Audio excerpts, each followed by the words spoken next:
The engines on the island of Soas. Hey, Gordon, what the fuck? Percy was taking some trucks to the docks. Terence the tractor was working in a field close to the line. Hello, Percy.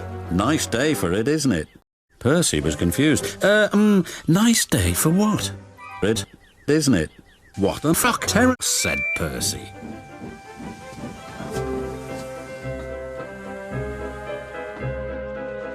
Why are you complaining all the time? Because I'm a big blue engine and I know everything. I shall complain whenever I want. You're just a small red engine with ideas above your station. I can't see any, said Percy. Where are they? Any what? Ideas above the station. The sky is empty. Like your smoke box, Percy, laughed James. But Gordon was still grumpy. One day I'll show you just what a big engine can really do. So what can a big engine really do?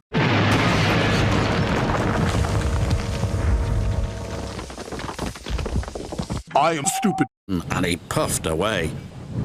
Get on with it. Yes, get on with it!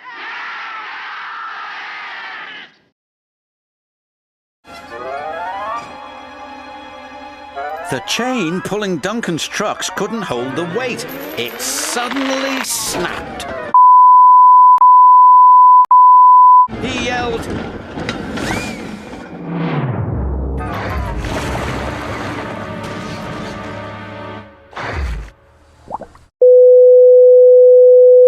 He said, "My broiler."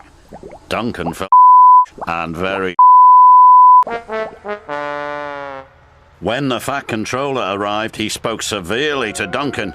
"You have not been a responsible engine," he said. "Your impatience has caused confusion and delay, and you owe these engines an apology."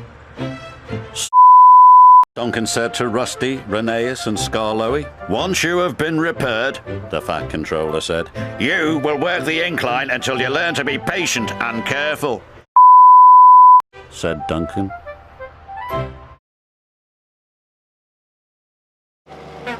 Just then, he heard Caroline. "I have to attend my wife's birthday party and I cannot be late. Please give me a lift." "I'll try, sir." But Caroline didn't like going fast. "I'm hot. My engine will overheat." And it did. "Told you so," said Caroline sadly.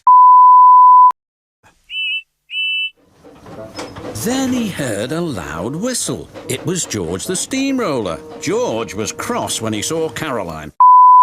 "Car, you're a disgrace to the road. Find yourself a scrapyard."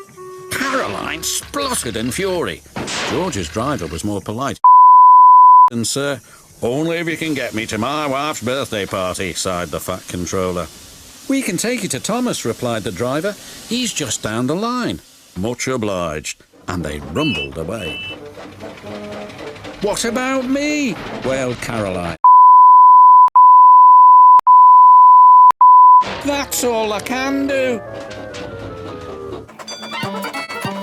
George was enjoying rolling along the lane, but not the Fat Controller. Oil splashed everywhere. Worse was to follow. "Help!" cried George. "Something snapped!" He veered out of control and...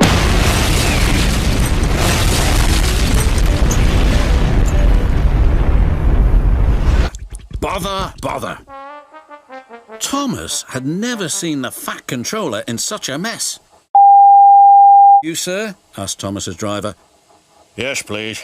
Get me to the station as fast as you can." "I'm afraid our fireman's been taken ill." "Then I'll be your fireman," sighed the Fat Controller. Thomas was... The Fat Controller had to work hard. Coal dust and smut flew everywhere.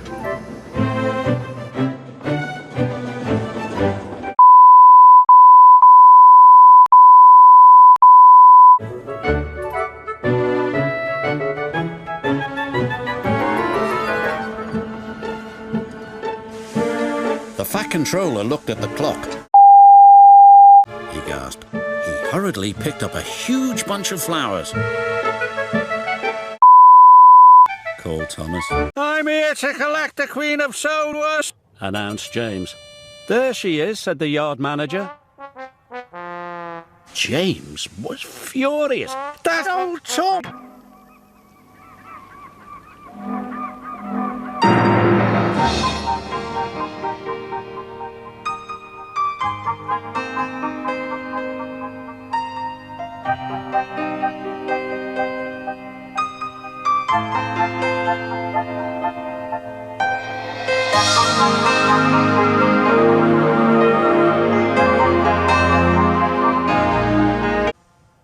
tricked me. He wants me to get dirty. I'll show him. A shiny engine like me never gets dirty. Soon, James did the dirty with the Queen of Sodas. It was a long journey to the workshops. Shiny and clean, shiny and clean.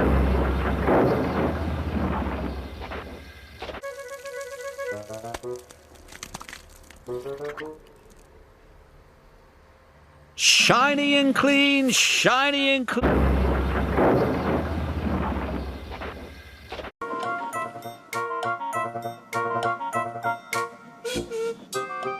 We'll show them how fast I am, Duncan whistled. We'll deliver this statue and I'll still finish first.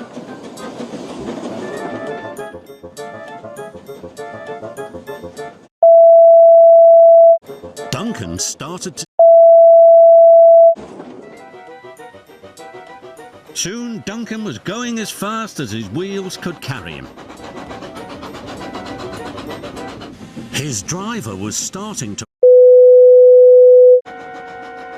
So he tried to brake, but Duncan was out of control. He was scared. He had never gone this fast. People... Cars tooted as Duncan sped by. Suddenly, a tractor trundled across Duncan's line. Shouted his driver.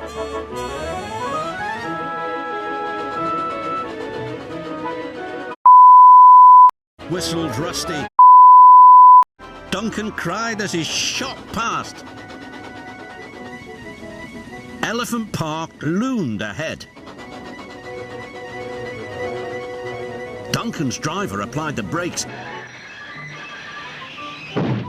but it was too late. The statue flew through the air.